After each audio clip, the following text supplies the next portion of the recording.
तो इससे पिछले वीडियो में मैंने आवर्ती जमा खाता के बारे में बताया था और वहीं से इस पार्ट की शुरुआत हुई थी बैंकिंग एवं कराधान की। यदि आपने वो वीडियो नहीं देखी है तो प्लीज उस वीडियो को जाकर के पहले देख लीजिए। उस वीडियो का लिंक डिस्क्रिप्शन में या फिर ऊपर आई बटन पे भी वो फ्लैश हो रहा होगा। बात करते हैं आज की इस वीडियो की। तो आज का ये वीडियो बहुत ही इंटरेस्टिंग होने वाला है। मैं केवल एक क्वेश्चन आपको बताऊंगा और गारंटी देता हूं कि इसके बाद आप सावधि जमा खाता से रिलेटेड कोई भी क्वेश्चन को आसानी से हल कर सकते हो, वो चाहे बुक का रहे या बुक से बाहर का रहे। तो बिना टाइम बर्बाद किए स्टार्ट करते हैं वीडियो को एक छोटी सी इंट्रो के साथ। तो मेरा नाम है संजय और आप देख रहे हैं digital technology India with education.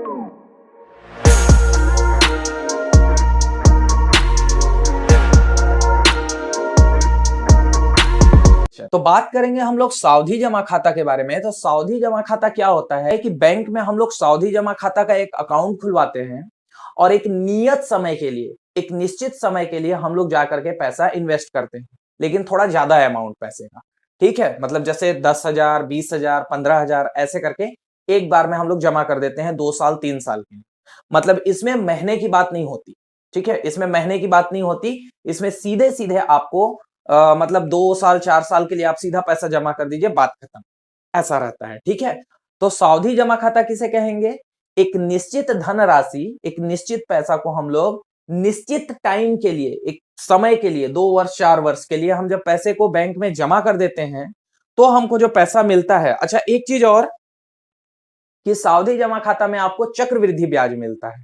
ठीक है, तो एक निश्चित समय के लिए निश्चित पैसे को, एक नियत पैसों को हम लोग क्या करते हैं, नियत धनराशि को हम लोग क्या करते हैं, बैंक में जमा करते हैं और उस पर चक्रवृद्धि ब्याज हमको मिलता है। उस खाता को हम लोग बोलते हैं सावधि जमा खाता। तो सावधि जमा खाता के लिए किन किन बातों का ध्यान रखना पड़ता है वो सारा चीज हम लोग देखेंगे वीडियो में। चलिए स्टार्ट करते हैं। तो ये रहा सावधि जमा खाता से रिलेटेड पहला क्वेश्चन। इस पे देखिए क्या क्या चीज दे रहा है। सबसे पहले आप देखिए, आपको फिर से वही काम, जिसने भी आवर्ती जमा खाता से रिलेटेड वीडियो देखी है उसको पता होगा कि हम लोग 3 चीजें ढूंढते हैं, मूलधन, दर और समय। ठीक है, लेकिन उससे भी पहले मैं एक चीज और बता दे रहा हूं आपको कि जैसे ही आपको सावधि जमा खाता लिखा हुआ मिले, जैसे इस क्वेश्चन में आपको सावधि जमा खाता लिखा हुआ मिला होगा, ठीक है, जैसे ही आपको सावधि जमा खाता लिखा हुआ मिले आपको ये वाला सूत्र तुरंत याद आना चाहिए। देखिए ये वाला, ठीक है। तो अब देखिए यहां पर मिश्रधन बराबर मूलधन 1 प्लस दर बटे 100 का घात समय, ये आपको तुरंत ध्यान में आना चाहिए जैसे ही सावधि जमा खाता लिखा हुआ आपको क्वेश्चन में मिलेगा। ये सूत्र आपके दिमाग में आना चाहिए। ठीक है, इसके बाद अगर इसी को हम लोग थोड़ा सा मॉडिफाई करें तो हम लोग इसको कैसे लिख सकते हैं? देखिए मिश्रधन को हम लोग लिख सकते हैं ए, मूलधन को हम लोग प्रिंसिपल बोलते हैं इसलिए पी से दर्शाते हैं, 1 अपने जगह पे रहेगा, प्लस दर को हम लोग रेट बोलते हैं इसलिए आर से दर्शाते हैं, बटे नीचे हो जाएगा आपका 100 और समय को बोलते हैं टाइम, तो टी। तो ये रहा आप ऊपर वाला सूत्र, चाहे नीचे वाला सूत्र, आप कोई सा भी सूत्र याद रख लीजिएगा, यही इसका मॉडिफाई वर्जन है। और जब मैं क्वेश्चन कराऊंगा आपको तो मैं ज्यादातर इसको लिखूंगा, तो घबराने की जरूरत नहीं है, टेंशन मत लेना, वही चीज को लिख रहा हूं। ठीक है, तो आप इसको लिखो चाहे इसको लिखो, चीज वही है। ठीक है, इतना। तो जैसे ही, तो पहली बात क्या हो गई, जैसे ही आपको सावधि जमा खाता लिखा हुआ मिला, आप सबसे पहले ये सूत्र को याद कर लीजिएगा, तुरंत दिमाग में आना चाहिए ये सूत्र। तो मैं एकदम इंपॉर्टेंट चीजें बात बता रहा हूं आपको, जो कि देखिए एक क्वेश्चन अगर आप सॉल्व कर लेते हो ना, या समझ लेते हो अच्छे तरीके से, तो मैं गारंटी देता हूं कि इस प्रश्नावली से रिलेटेड जितने भी क्वेश्चन है आप ऑटोमेटिक सॉल्व कर लोगे। ठीक है, बस मेरी बातों को ध्यान दीजिएगा थोड़ा थोड़ा, और लोग कहां पर गलती करते हैं, किन बातों पर आपको ध्यान देना है, वो सारा चीज मैं बताऊंगा। ठीक है, तो जल्दी से इसको रफ करते हैं फिर आगे बढ़ते हैं। ये रहा इस प्रश्नावली का, पहले प्रश्नावली का ही, पहले हम लोग आवर्ती जमा खाता वाला क्वेश्चन किए थे इससे पहले वाली वीडियो में। अब 7वां नंबर क्वेश्चन से स्टार्ट कर रहे हैं हम लोग, कौन सा? सावधि जमा खाता से रिलेटेड क्वेश्चन, राइट। अब देखिए यहां पर कुछ चीजें, देखिए हमको 3 चीजें ढूंढनी है। तो सबसे पहले हम लोग ढूंढेंगे मूलधन, मूलधन जो कि कितना है इस क्वेश्चन के अकॉर्डिंग, देखिए आप लोग ध्यान से, कितना है? 20,000। सही है, लिख लेते हैं 20,000 रुपए। ठीक है, इसके बाद हम लोग ढूंढते हैं क्या? दर, दर कितना है इसमें? 16%। सही है। फिर समय देखिए क्या दिया हुआ है, तो समय लिखा हुआ है 1 वर्ष, बस 1 वर्ष लिखा हुआ है। सही, ये 3 चीजें आपको ढूंढनी है बस। फिर से मूलधन, दर और समय।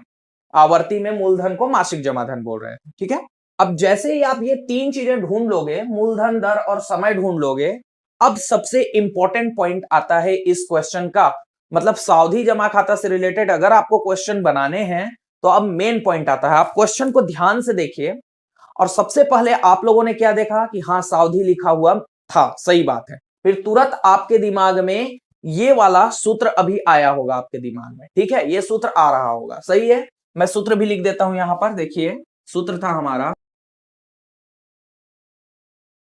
होता है P, ठीक है।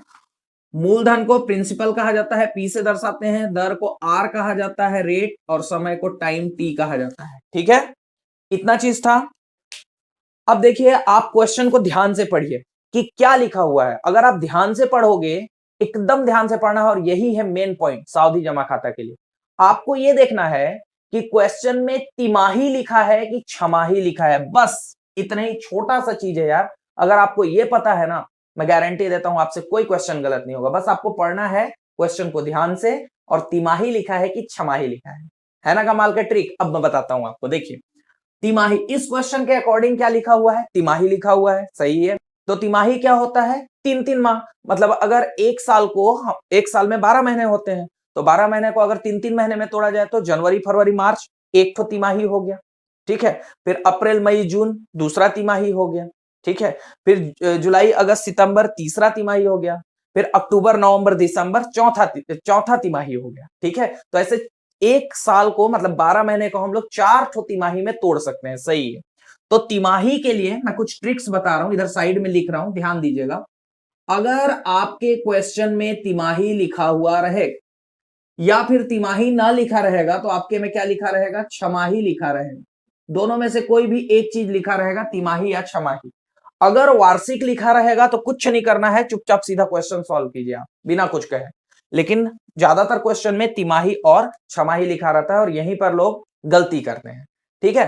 तो इस बात को ध्यान में रखिएगा। अब तिमाही यदि लिखा है तो आप एक चीज नोटिस कर लीजिए, आपको केवल ये दो चीजों को केवल चेंज करना है। ये जो दो चीज है ना, दर और समय, केवल इन दो चीजों को चेंज करना है। ऊपर का मूलधन कुछ नहीं करना, बस खाली दर और समय को चेंज करना है। कैसे, इस क्वेश्चन के अकॉर्डिंग तिमाही बोला है तो कैसे, देखिए दर को कभी भी तिमाही दिया रहेगा तो दर को आपको भाग करना है कितना से, 4 से। ये बात आप ध्यान में रखिएगा कि कभी भी तिमाही दिया रहेगा तो दर को कितना से भाग करना है, 4 से भाग करना है। क्यों करना है, क्योंकि एक साल में 4 तिमाही होता है, ठीक है। और वैसे ही छमाही के लिए अगर बोल रहा है तो दर को आप भाग कीजिएगा किससे, 2 से। ये बात आप याद रखिएगा, ठीक है। दर को किससे भाग करना है, 2 से। बस ये छोटा सा चीज याद रखिएगा कि तिमाही यदि क्वेश्चन में लिखा रहेगा तो 4 से भाग कीजिए, छमाही लिखा रहेगा तो 2 से भाग कर दीजिए। इस क्वेश्चन के अकॉर्डिंग तिमाही बोला था, तो मेरे पास है दर 16%। मैं इसको किससे भाग करूंगा, मैं इसको भाग करूंगा, मैं 16% को किससे भाग करूंगा, 4 से। क्योंकि तिमाही रहेगा तो किससे भाग करना है, 4 से। चलिए इसको भाग करते हैं तो 4 चौके 16, 4 बार में कट जाएगा, आंसर आ जाएगा आपका 4%। तो जो 16% था वो आपका बन गया है क्या, 4%। बस यहीं पर ये 2 लाइन को बस आपको समझना है। बस ये 2 लाइन अगर आप समझ गए ना, कभी सावधि जमा खाता से रिलेटेड कोई भी क्वेश्चन आपसे गलत होगा ही नहीं, ये गारंटी है मेरा, ठीक है। तो इस बात को याद रखिएगा, ये दर और समय को आपको चेंज करना है। अब समय को कैसे चेंज करना है भाई, एक वर्ष मतलब 12 माह। अभी मैंने बताया कि 12 माह को हम लोग कैसे तोड़ सकते हैं, 12 माह को हम लोग तोड़ सकते हैं 4 कितना तिमाही हो जाएगा, 4 तिमाही में। तो ये लीजिए, ये बन गया 4 तिमाही, बस। अब देखिएगा अगर छमाही रहता तो क्या करते, जैसे 16% था, तो अगर छमाही रहता तो इसको हम लोग किससे भाग करते, 2 से भाग करते। 2 8 16 मतलब 8% हो जाता अगर छमाही रहता तो। और वैसे ही एक वर्ष में कितना छमाही होता है, तो जनवरी से लेकर के जून एक छमाही हुआ, और जुलाई से लेकर के दिसंबर दूसरा छमाही हुआ। मतलब एक साल में 2 छमाही होता है और 4 तिमाही होता है। लिख देता हूं मैं, एक वर्ष में, ये आप सीधा सीधा कैलकुलेशन याद रखेगा, एक वर्ष में 4 तिमाही होता है, 4 तिमाही होता है। और एक वर्ष में कितना रहता है, छमाही कितना रहता है, तो 2 छमाही होता है। ये आप याद रखिएगा, एक छोटा सा कैलकुलेशन, ठीक है। दर का तो समझ गए कि तिमाही दिया रहेगा तो 4 से, छमाही दिया रहेगा तो 2 से। वैसे ही एक वर्ष में 4 तिमाही, एक वर्ष में 2 छमाही, अगर छमाही की बात हो रही है तो। अब सुनिएगा ध्यान से, कुछ चीजें और इंटरेस्टिंग बता रहा हूं मैं। देखिए कभी कभी क्या लिखा रहता है, ऐसा लिखा रहता है 1+1/2 वर्ष, ऐसा लिखा रहेगा। इसका मतलब हो गया 1 साल तो पूरा पूरा है और उसके साथ आधा साल और। अब इसमें तिमाही पूछेगा तो 1 साल में कितना तिमाही होता है, तो 1 साल में होता है 4 तिमाही, तो 1 साल का तो 4 हुआ, प्लस आधा साल मतलब कितना तिमाही, आधा साल मतलब 6 महीना। 6 महीना को 3-3 महीने में तोड़ेंगे तो कितने बार में टूटेगा, 2 बार में। तो 4 और 2 6, मतलब कितना तिमाही हो जाएगा, 6 तिमाही हो जाएगा। और सिंपली अगर छमाही की बात करें तो 1 साल में कितना छमाही होता है, तो 1 साल में 2 छमाही होता है, प्लस आधा महीना और आधा महीना मतलब एक और छमाही, मतलब 1 बराबर कितना हो जाएगा, ये 3 क्या हो जाएगा आपका, छमाही हो जाएगा। तो इस बात को याद रखिएगा, ऐसा लिखा रहेगा। या ऐसा भी लिख सकता है 2+1/2, 2.5 वर्ष, ऐसे भी लिख सकता है। तो ऐसा कभी लिखा हुआ रहेगा तो घबराना मत, 1 साल उसमें पूरा है और आधा साल की और बात कर रहा है, 2 साल यहाँ पूरा है, आधा साल और बात कर रहे हैं। ठीक है, तो ये छोटा सा ट्रिक था, बस आपको ये 2 चीजें याद रखनी है यार। एक बार मैं क्विक रिपीट करा दे रहा हूं आपको, ध्यान दीजिएगा कि दर को हमेशा आपको तिमाही बोलेगा तो 4 से, छमाही बोलेगा तो 2 से भाग करना है। और वर्ष को आपको क्या करना है, एक वर्ष में अगर तिमाही की बात होती है तो 4 तिमाही होते हैं, और छमाही की बात होती है तो एक वर्ष में 2 ठो छमाही होता है। बस इतनी सी छोटी सी बात आपको याद रखनी है, सावधि जमा खाता आपका हो गया, बस काम खत्म। इसके बाद तो काम आसान है आपका, दिखाता हूं मैं कैसे, देखो फटाक से। तो चलिए अब इसमें हम लोग वैल्यू पुट करेंगे और सीधा सीधा आंसर लिखेंगे। हमको यहाँ पर मिश्र धन निकालना है, तो A बराबर P, P मीन्स मूलधन, मूलधन कितना है 20,000 है, P के नीचे लिख देंगे 20,000, ठीक है।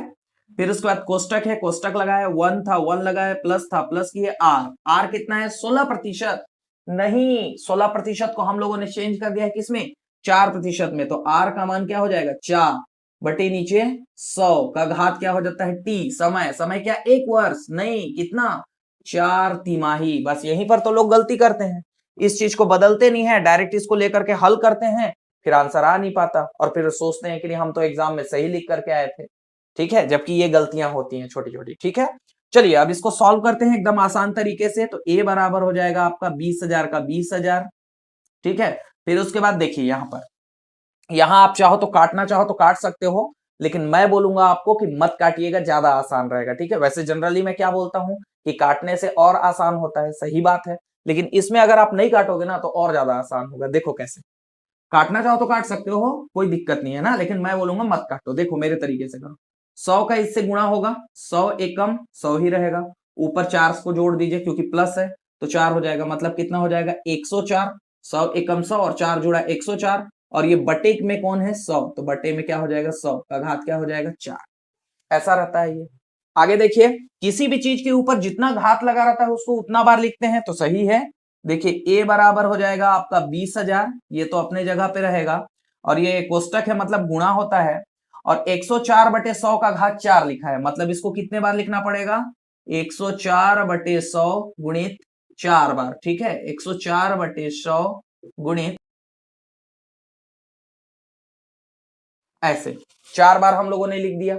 अब जो जो कटता है उसको उसको काट दीजिए। देखिए ये 2 जीरो से ये साइड का 2 जीरो कटा, क्योंकि गुणा का वो चीज ही है। अगर आपको बेसिक मैथ्स नहीं पता कि कैसे गुणा करते हैं, कैसे भाग करते हैं, तो उसका भी लिंक मैं डिस्क्रिप्शन में या फिर ऊपर आई बटन पे दे दूंगा, आप जा करके देख लेना। वो इतना अच्छे से एक्सप्लेन किया गया है उस वीडियो में कि आप उस वीडियो को देखने के बाद आपको मैथ्स के बेसिक में कोई दिक्कत नहीं आने वाली, ठीक है। तो अब इसको देखिए आगे, अब देखिए 2 और जीरो बचे, तो ये 2 जीरो से 2 जीरो कट गया। 2 से चाहते तो हम काट सकते थे 100 को, लेकिन हम काटेंगे नहीं, ऊपर का ऊपर से गुणा कर दीजिए, नीचे का नीचे, तो यहां से क्या बच गया 2, 104 104 104 104 ऊपर से बचा, नीचे से 100 100 बच गया, ठीक है। तो चलिए अब गुणा करते हैं, तो A बराबर हो जाएगा, ऊपर से क्या क्या आ जाएगा आपका 2 गुणित 104 बटे नीचे में आ जाएगा आपका 100 गुणित 100, ऐसा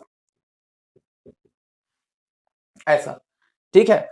अभी आप लोग को साइड में इसका गुणा दिख रहा होगा। देखिए एग्जाम में कैलकुलेटर अलाउड नहीं है, तो आप एक काम कीजिएगा, इसको मतलब आप प्रैक्टिस कीजिएगा गुणा करके। क्या कर सकते हैं आप, पहले इन दोनों का गुणा कीजिए, फिर इन दोनों का गुणा कीजिए, फिर जितना आएगा उनका आपस में गुणा करके इसको कर लीजिएगा, ठीक है। और नीचे का गुणा क्या है कि 100 100 है, तो ये तो आराम से एक एक कम एक हो जाएगा, 4 जीरो लग जाएंगे ऐसे, तो ऊपर का हम लोग गुणा करेंगे, आपको साइड में कैलकुलेटर दिखाई दे रहा होगा, गुणा कर करके दिखा रहा है, तो आंसर आपका आ जाएगा कुछ इस प्रकार से। देखिए जब आप इसको गुणा कीजिएगा तो आपका आ जाएगा 2 3 3 9 7 1 7 1 2, ऊपर से गुणा कीजिएगा तो आएगा, ठीक है। और नीचे का नीचे से गुणा करेंगे तो 1 एकम 1 और 1 2 3 4 4 जीरो, तो 4 जीरो आप लगा दीजिए ऐसे।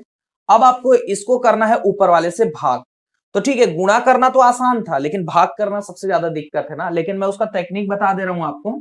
देखिए आप देखिए 1 के बाद कितना जीरो है, 1 2 3 4 जीरो, 4 जीरो, तो इकाई साइड से आप गिनना कीजिए, इतना बड़ा जो अमाउंट है इसका इकाई साइड से गिनना कीजिए, और 4 जीरो दिए हैं तो 4 अंक के बाद दशमलव लगा दीजिए, हो गया भाग। देखिए 1 2 3 4, 4 तो जीरो है, तो 1 2 3 4, 4 अंक के बाद यहां दशमलव लगा दीजिए, मतलब 2 3 3 9 7 1 7 1 2 ऐसा है। तो 4 अंक के बाद दशमलव लगाइए, 1 2 3 4, 4 अंक के बाद यहां दशमलव लग जाएगा, और हम लोग दशमलव के 2 अंक तक ही लेते हैं, तो 1 2 को लिखने की जरूरत नहीं है, और लिख भी दोगे तो कोई बात नहीं। तो ये आपका इतना रुपए आपका आंसर आ जाएगा, ये रहा इसका आंसर, बस इतना ही आपको करना है।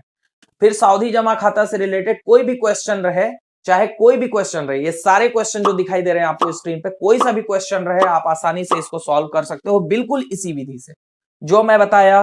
केवल उस बात को ध्यान रखना, देखो यार मैं सारा क्वेश्चन सॉल्व कराना चाहूं तो करा सकता हूं, लेकिन होता क्या है कि अगर मेरा काम यहां पर क्या है, सिखाना है, ना कि पूरा क्वेश्चन सॉल्व करके देना। अगर मैं पूरा क्वेश्चन सॉल्व कर दूंगा तो आप क्या करोगे फिर, ठीक है। तो मैं केवल आपको टेक्निक बता रहा हूं, बनाने का सही तरीका बता रहा हूं, आपको एग्जाम में लिखना कैसे है वो बता रहा हूं। आप इस टेक्निक को सीख करके सावधि जमा खाता से रिलेटेड कोई भी क्वेश्चन को सॉल्व कर सकते हो। और फिर भी अगर आपको कोई दिक्कत आ रही है, अगर आपको लग रहा है कि नहीं ये क्वेश्चन मेरे से नहीं बन रहा, तो आप कमेंट करके कमेंट भी मुझे बता सकते हो, ठीक है। वैसे मैं एक क्वेश्चन दे रहा हूं आपको, ये वाला क्वेश्चन, इसको सॉल्व करके इसका आंसर मुझे कमेंट बॉक्स में कमेंट करके जरूर दे दीजिएगा, ठीक है। तभी मुझे लगेगा कि हाँ वाकई में मेरा मतलब वीडियो आप लोगों तक पहुंच रहा है और आप लोगों को बेनिफिट मिल रहा है। वीडियो अगर पसंद आई होगी तो प्लीज इसको लाइक शेयर सब्सक्राइब कर दीजिए, अपने दोस्तों के साथ शेयर कर दीजिए ताकि उनको भी इसका बेनिफिट मिल सके। मैं मिलता हूं आपको नेक्स्ट वीडियो में, तब तक के लिए बाय बाय।